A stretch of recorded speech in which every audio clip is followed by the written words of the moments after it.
ఏంటి నాన్నగారది? నేను వచ్చేసరికి నిన్నెలా చూడాలనుకున్నాను అలాగే చూశాను కదా, అందుకే.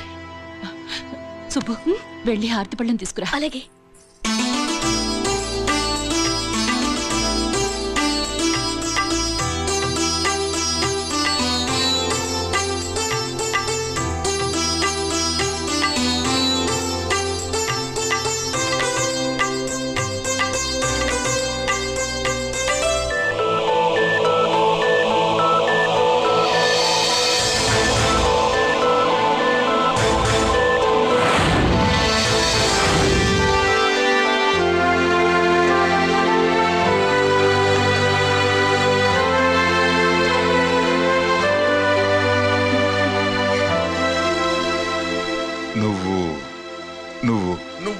నువ్వు అంటా నచ్చుకుడేంటి బావా?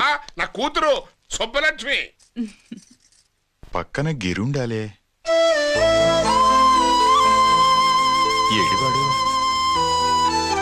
మీరొస్తున్నారని కొబ్బరికాయ కొట్టడానికి గుడికెళ్ళాడండి. అలాగా, వాణ్ణి చూడాలి.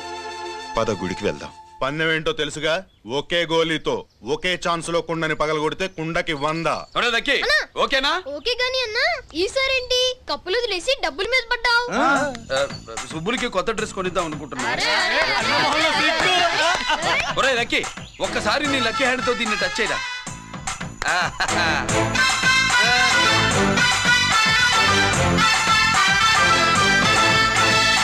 అదేంటి నోట్లో వేసుకున్నాడు? అదే గిరన్న స్పెషాలిటీ.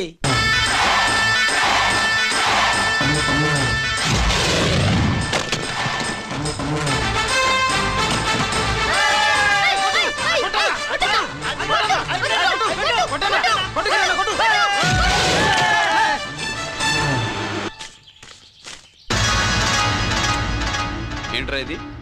ఎలా కోళమా? మిగతా 500 నా దగ్గర లేవు. మర్యాదగా 3 అంకెలు లెక్కెట్టలోగా ఇవ్వకపోతే నాకు 3 అవుద్ది, ఆ తర్వాత నీకు 3. 1 2 3.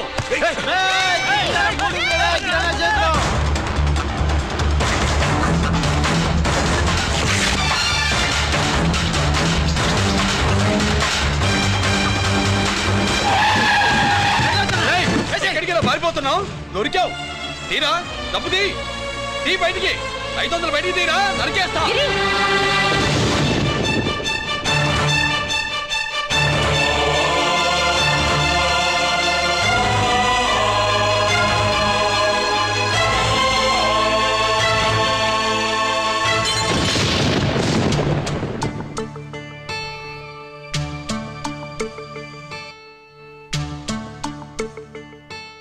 పెద్దాన్ని ఎలా చూడాలనుకున్నాను అలా చూశాను. వీణ్ణి ఎలా చూడకూడదనుకున్నాను అలాగే చూశాను. ఏం చేసావురా? నేనేం చేయలా, ఈయనే మొత్తం చెడగొట్టాడు. ఈ రోజు ఈయన వల్ల 500 లాసు. చూసావా, 500కి ఇచ్చిన విలువ కూడా నాకు ఇవ్వట్లేదు. విలువల గురించి మీరు మాట్లాడుతూ 14 ఏళ్ళు ఎక్కడున్నారో తెలీదు. ఉత్తరాలు లేవు, ఫోన్ పలకరింపులు లేవు. ఎట్లా ఉంటాయిరా? మీ నాన్న ఏమన్నా జైల్లో ఉన్నా అనుకుంటున్నావా? సెల్ ఫోన్ లేవు సప్లై చేయడానికి. పాకిస్తాన్ యుద్ధ ఖైదీ. వీడింతే, మారడు. మీరు మారారా? ఎక్స్ట్రాలే వద్దనేది. ఎగస్ట్రాగా పుట్టినోడని కదా, ఎగస్ట్రాలే ఉంటాయి. ఏంట్రా గిరి, మాటకు మాట అని నాన్నగారికి కోపం తెప్పిస్తావు? నేను ముందే చెప్పాగా రాగానే నాతో పెట్టుకుంటాడని. నా దృష్టిలో కుటుంబం ఉంటే మీరు ముగ్గురే. మీరు హ్యాపీగా ఉండండి. తప్పుకో, పెద్ద చెప్పొచ్చాడు.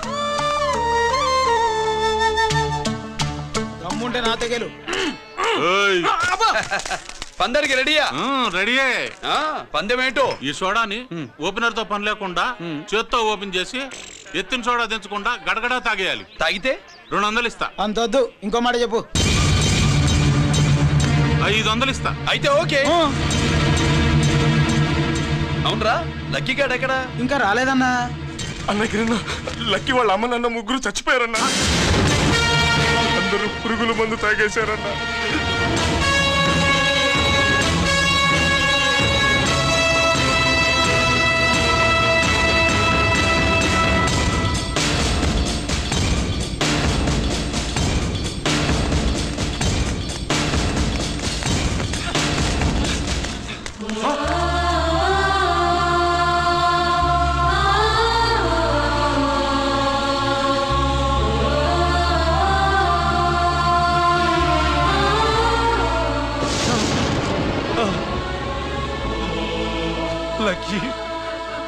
లక్కీ అందరిలాగే పాపారావు కొట్లో ఎరువులు తెచ్చి పొలంలో చల్లాడు. పంట పాడైపోయింది. ఇదేంటయ్యా అని పాపారావు నిలదీసి అడిగితే నీ దిక్కున్న తోడ చెప్పుకొని కొట్టాడంట.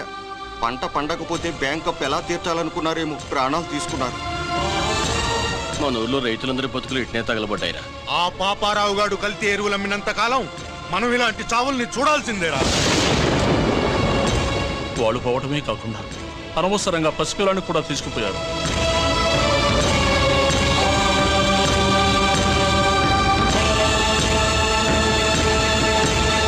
నీ పాపం ఫండెను నేడు, నీ భరతం ఫడతా చూడు.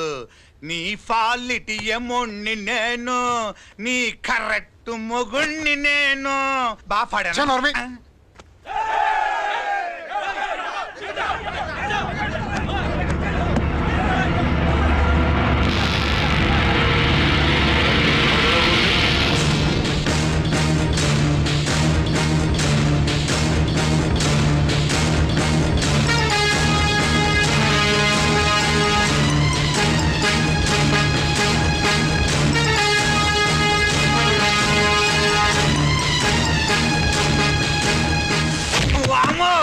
ఈ పగిలిపోయింది.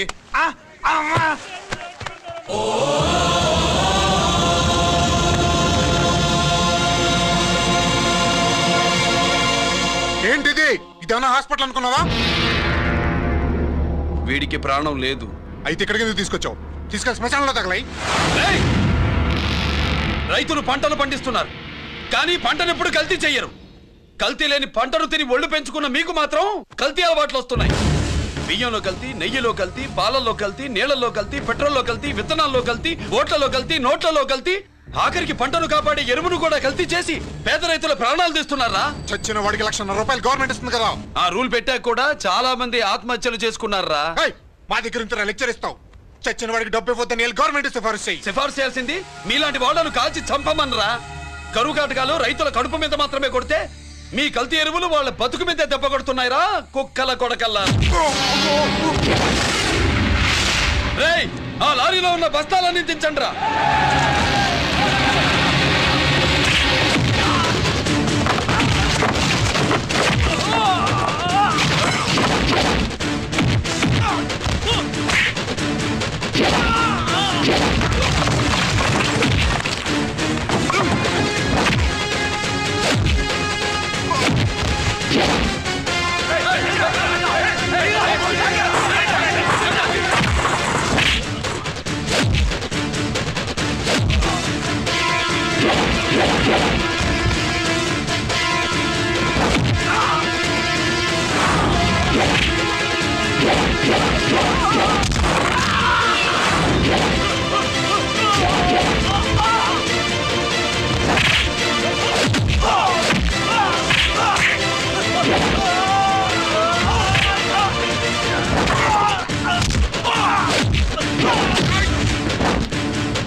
తల్లిదండ్రుల్ని దహనం చేయాల్సిన వీడి చేత వాళ్ళ చావులకి కారణమైన మీ పాపాల్ని తగలబెట్టిస్తాను.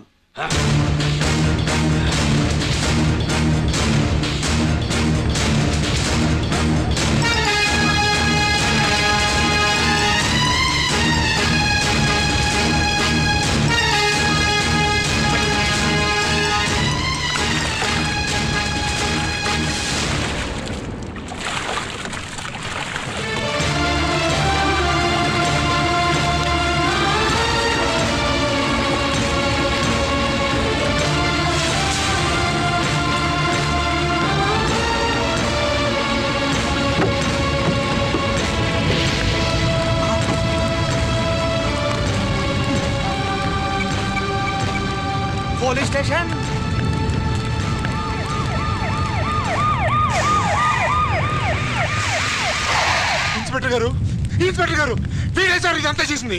ఎవడో చచ్చాడని చెప్పి జనాలందరినీ వేసుకొచ్చి మమ్మల్ని అందరినీ కొట్టి నా బస్తాలని తగలబెట్టేశారు సార్. ఏంటి నువ్వేనండి ఇవన్నీ గాలి చేసినది? నేను నేను నేను నేను నేను నేను నేను నేను నేను నేను నేను కాదు నేను కాదు నేను అంతా నానంటున్నారు. వీటికి అల్లూరు సీతారామరాజు ఫ్యామిలీకి ఏదైనా కనెక్షన్ ఉన్నదా? ఈందే ఆయన జిల్లానండి. అయినా మనకెందుకు సార్, నేనంటే నేనని ఇంతమంది అంటున్నారు. మన స్టేషన్లో 2 సెల్సే ఉన్నాయి. షార్ట్ సర్క్యూట్ అయిందని రాసుకుని కేసు మూసేద్దాం. నిన్ను ఐడియా అడిగినా? అడుగుతారా అని చెప్పామండి. అంటే నాకు ఒరిజినల్ గా ఐడియాలు రావనే?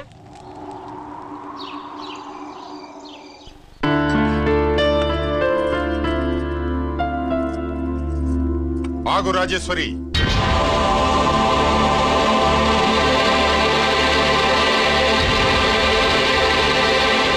నా ప్రశ్నలకి సమాధానం చెబితేనే ఈ రోజు వాడు అన్నం తినాలి. ఎలా కనపడుతున్నాను మీకు? 10 ఏళ్ల పసిబిడ్డలాగానా? గిరి నువ్వు ఆగమ్మా. ఆయన బెత్తం పట్టుకుంటే చేయి చాపడానికి, గడియారం పెట్టి నిమిషాలు లెక్క పెడితే ముద్దలు మింగడానికి నేను ఇంకా పసిబిడ్డను కాదు. అదే అదే అలా అడ్డంగా మాట్లాడితేనే ఇంట్లో నుంచి వెళ్ళగొడతాను. మీరు లేకుండా 14 ఏళ్లు బతికాం, అది మర్చిపోకండి. ఏంట్రా నీ ఆవేశం? జనాన్ని పోగేసుకెళ్ళి అరుంధతి ఫెర్టిలైజర్స్ ని ఎందుకు తగలబెట్టావురా? పాపారావుని తగలబెట్టడం బాగోదు కనుక. చూసావా, చిన్నప్పుడు కత్తి దొరుకుంటే చంపేసేవాణ్ణన్నాడు. ఇప్పుడు తగలబెట్టడం బాగోదు గనక వదిలేశానంటున్నాడు. వీడిలో మనిషి కాదు, హంతకుడున్నాడు. తప్పు చేసిన వాడిని చంపిన రాముణ్ణి కృష్ణుణ్ణి దేవుళ్ళుగా ఈ దేశంలో కొలుస్తున్నప్పుడు, తప్పు చేసిన వాడిని వర్గ శత్రువుగా నరికేస్తున్న తీవ్రవాదులతో ప్రభుత్వం సంధి సంభాషణలు చేస్తున్నప్పుడు, ఒక రైతు కుటుంబం చావుకి కారణమైన పాపారావు మీద నేను తిరగబడితే తప్ప? నువ్వెవడివిరా తిరగబడ్డానికి? పోలీసువా? ఆ పోలీసులే మాకు రక్షణ కల్పించండి బాబోయ్ అని రోడ్డు మీద ఊరేగింపులు చేస్తున్నారు. పోలీసులు వచ్చినప్పుడు నీ టైం బాగుండి నేరం మేమే చేశామని జనం ఒప్పుకున్నారు గనక నువ్వు తప్పించుకున్నావు. లేకపోతే ఈ పాటికి ఇక్కడ కాదు, కట్టకటాల వెనకుండేవాడి. బాగా గుర్తు చేశారు. అసలు ఈ ఇంటికంటే నాకు జైలే బెటరు. ఏంట్రా ఆ మాటలు? లేకపోతే ఏంటమ్మా, గడ్డి తింటున్న పశువును కూడా మనిషి అదిరించాడు, అటువంటిది అన్నం తింటున్న నన్ను? గిరి గిరి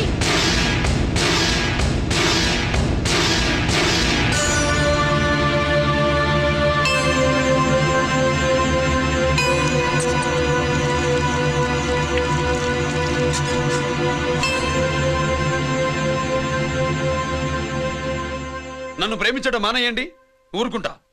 ద్వేషిస్తే సహించను. గిరి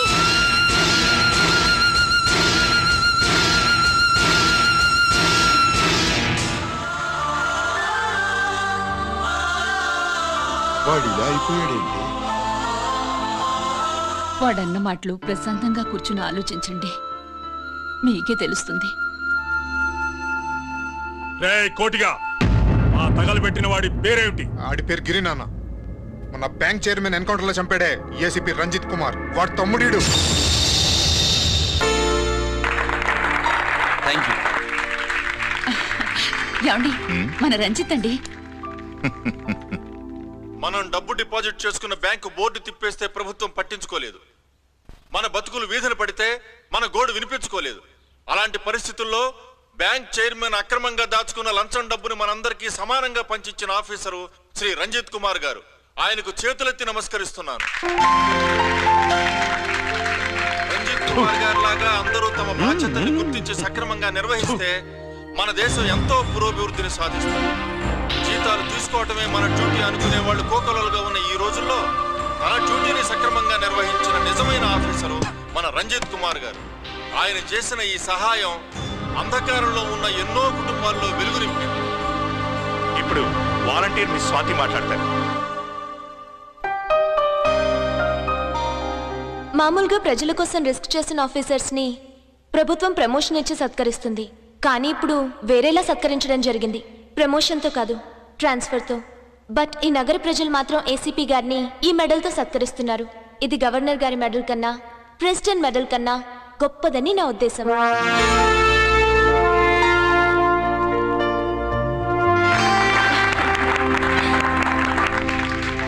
ఏమండి, మీది ప్రెసిడెంట్ ఆఫ్ ఇండియా మెడల్ ఉండాలి కదా, అది ఎక్కడుంది?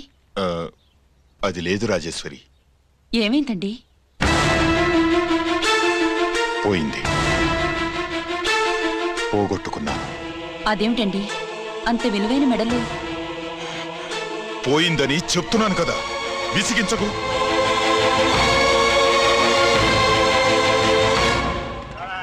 ఇదిగో.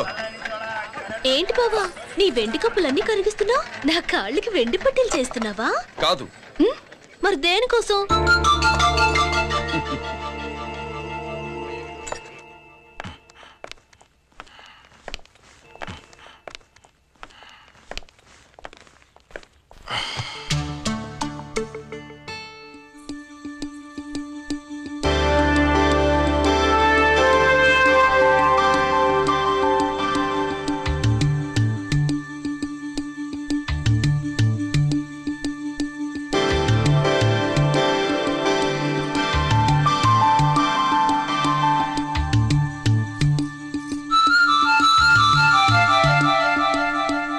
ఏమండి మీ ప్రెసిడెంట్ మెడల్ పోలేదండి, అదిగో అక్కడే ఉంది చూడండి. అది నాది కాదు రాజేశ్వరి. నువ్వే చేయించానని చెప్పు, వెళ్ళు. నా కప్పులని కరిగించి నేనే చేయించానన్నా.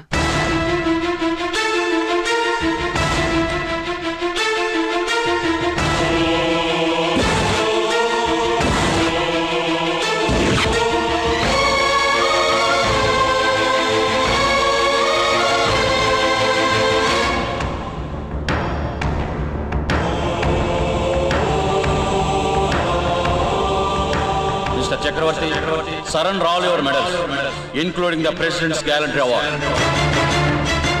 Including the President's Gallantry Award. No!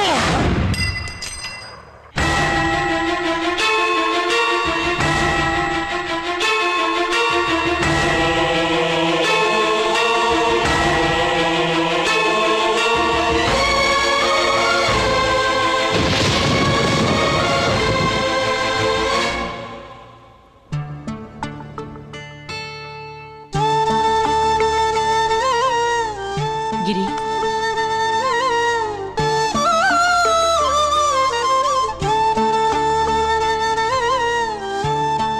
మీ నాన్నగారి మెడలో ఈ మెడలు వేసే రోజు రావాలంటే ముందు నువ్వు ప్రయోజకుడు అవ్వాలి.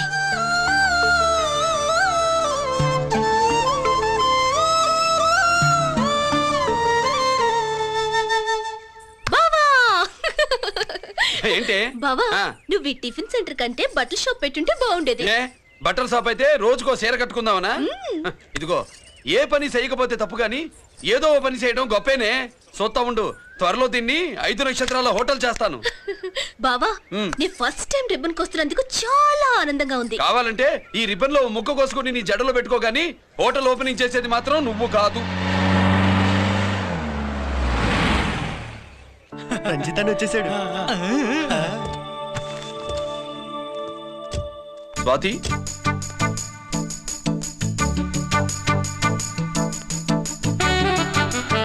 ఎవరి మెరుపు తీగ? ఆ రోజు అన్నయ్య మెడలో మెడలు వేసిన అమ్మాయి ఈ తీగే.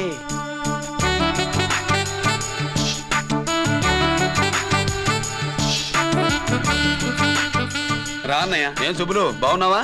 బాగున్నాను. స్వాతి, హాయ్. కత్తిలా ఉంది నీ లవ్వా?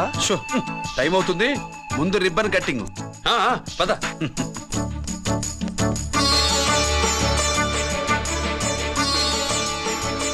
ఏంట్రా ఇది? నీ పేరు మీద బిజినెస్ చేసి బాగుపడమని అమ్మ చెప్పింది.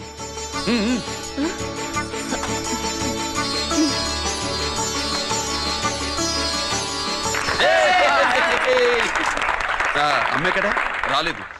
రాలేదా? ఏ నాన్న రాలేదుగా? భరతమాడు జబదాటే నిల్లాలు కదా. అయినా అమ్మ అక్కడున్నా మనసంతా ఇక్కడే ఉంటుంది. Good, simply super. అల్లుడు అల్లుడు అల్లుడు, నీ చేతుల మీదుగా ఈ క్యాంటీన్ ఓపెన్ చేసావు, ఇక తిరుగులేదనుకో. మా పెద్ద బావస్తాడు, మా పెద్ద బావస్తాడు, మా పెద్ద బావస్తాడు, మా పెద్ద బావస్తాడు. సుబ్బులు రాత్రి నుంచి మా పేటలో వాళ్ళు ఎవరిని నిద్రపోనివ్వలేదనుకో. అదేంటి మామా, సుబ్బులు రాత్రంతా నా పక్కనే ఉందిగా? అంటే పెద్ద బావ పేరుతో క్యాంటీన్ పెడతామని ఉండుంటుందిలే. రా బాబు మన ఇంటికి వెళ్దాం. సుబ్బులు నీకోసం స్వయంగా మైసూర్ పాక్ చేసి అట్టు పెట్టింది. మైసూర్ పాకులు నాకంటే తమ్ముడు ఇష్టంగా తింటాడు మామయ్య. భలేవాడివయ్యా. ఎవరు కస్టమరా? అన్నయ్యకి లైఫ్ లో లెఫ్ట్, ఇక దీన్ని నాకు వదిలేయడం రైటు. ఇదిగో అమ్మాయి టైం బాగాలేదు, మనం వెళ్ళిపోదాం పద. ఇక్కడ నాకు చాలా పనుంది, నువ్వు వెళ్ళు. ఏంటా పని? నీళ్లు తోడాలా, దోశ వేయాలా, బోని చేయాలా, ఇంకా ఇంకా రాత్రి నుంచి పని చేసి పెట్టినందుకు ఈ రాత్రికి బాబు నాకు మంచి బహుమతి ఇస్తానన్నాడు. ఏంటది?